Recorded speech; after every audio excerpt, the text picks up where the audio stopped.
یہ میں وعدہ کر رہا ہوں 3 شادیاں جو کنوارا بیوہ سے اور طلاق یافتہ سے کرے گا، چوتھی شادی اس کی مفتی طارق مسعود صاحب کے ذمے ہے۔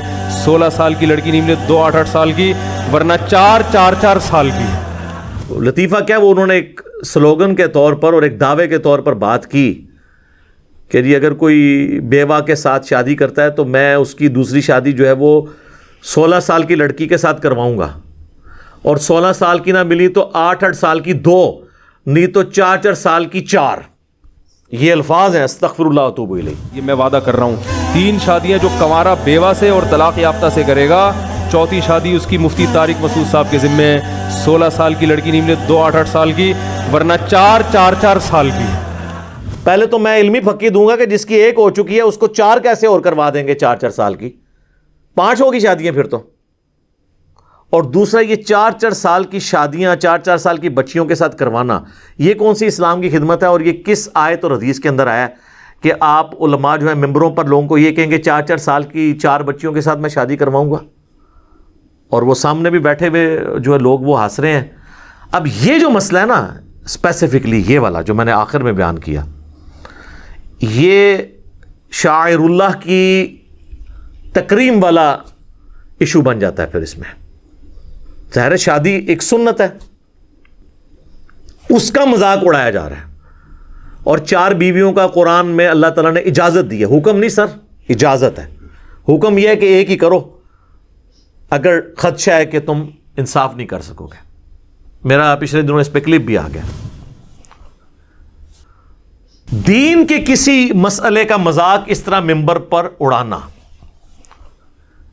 ان کی یہ ویڈیو آپ کسی بھی ذمہ دار حنفی عالم کے پاس لے جائیں، مفتی تقی عثمانی صاحب حفظہ اللہ تعالیٰ کے پاس لے جائیں، اور مجھے ان سے فتویٰ لے دیں کہ وہ اس ویڈیو کے اوپر یہ کہہ دیں کہ یہ بالکل درست ہوا ہے۔ ایون وہ یہ بھی نہیں کہیں گے صرف کہ یہ غلط ہے، بلکہ کہیں گے کہ اس پہ شرعی توبہ واجب ہے، کیونکہ اس نے اسلام کا مذاق اڑایا ہے۔ اور توبہ جب ہوگی پھر تجدید نکاح بھی ہوگا۔ انہوں نے جتنے بھی نکاح کیے نا ان کی تجدید کرنی پڑے گی، اور اگر کہیں بیعت کی ہے تو تجدید بیعت بھی کرنی پڑے گی، کیونکہ شریعت کے ایک مسئلے کا مذاق اڑا ہے نا۔ قرآن حکیم میں اللہ تعالیٰ نے کیٹاگوریکلی منافقین کے حوالے سے بات کی۔ ان کو تو خیر میں منافق نہیں سمجھتا، لیکن عمل منافقوں والا ہے، اعتقادی منافق تو نہیں۔ سورہ توبہ کے اندر غزوہ تبوک کے موقع پر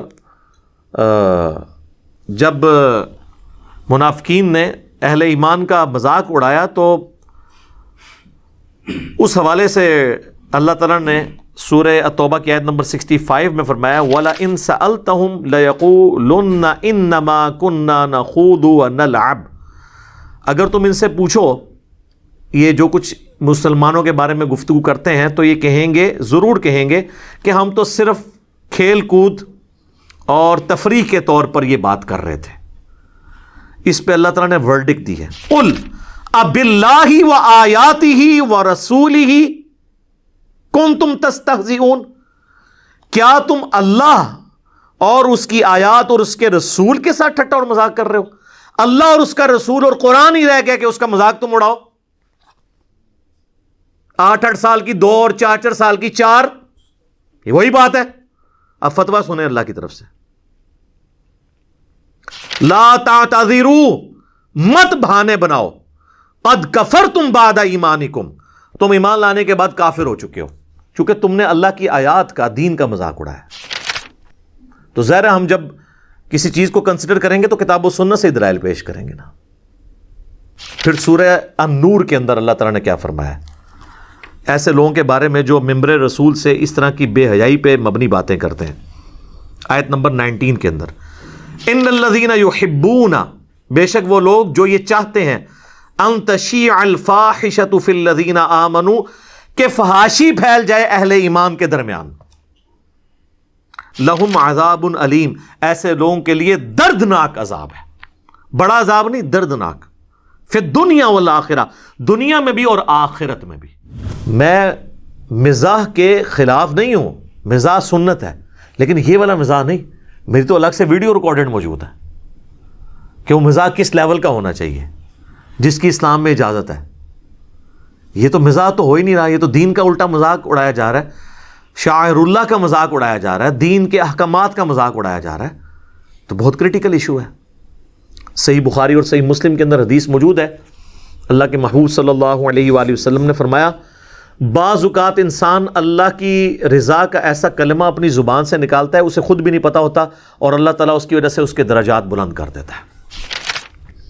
لیکن بعض اوقات وہ اپنی زبان سے اللہ کی نافرمانی کا ایسا جملہ نکال دیتا ہے جس کی طرف اس کی توجہ بھی نہیں ہوتی، اور اس کی وجہ سے وہ دوزخ کی اتنی گہرائی میں گر جاتا ہے جتنا فاصلہ ہے مشرق و مغرب کے درمیان۔ اللہم لا تجعلنا منہم، اللہم اجرنا من النار، آمین۔ تو اب اس طرح کے آپ کلمات نکال رہے ہیں تو ہم آپ پہ کوئی فتویٰ نہیں لگاتے، پھر یہ نہ ہو کہ ان کے فالورز کہہ دیں کہ جی کوئی جہنمی ہونے کا یا فتویٰ لگا دیے، نہیں۔ ہمارا کام صرف قرآن حکیم کی آیات اور صحیح الاسناد احادیث بتا کے آپ کو وارن کرنا ہے کہ آپ جس راستے پر چل پڑے ہیں نا، یہ راستہ اللہ کو مطلوب نہیں ہے۔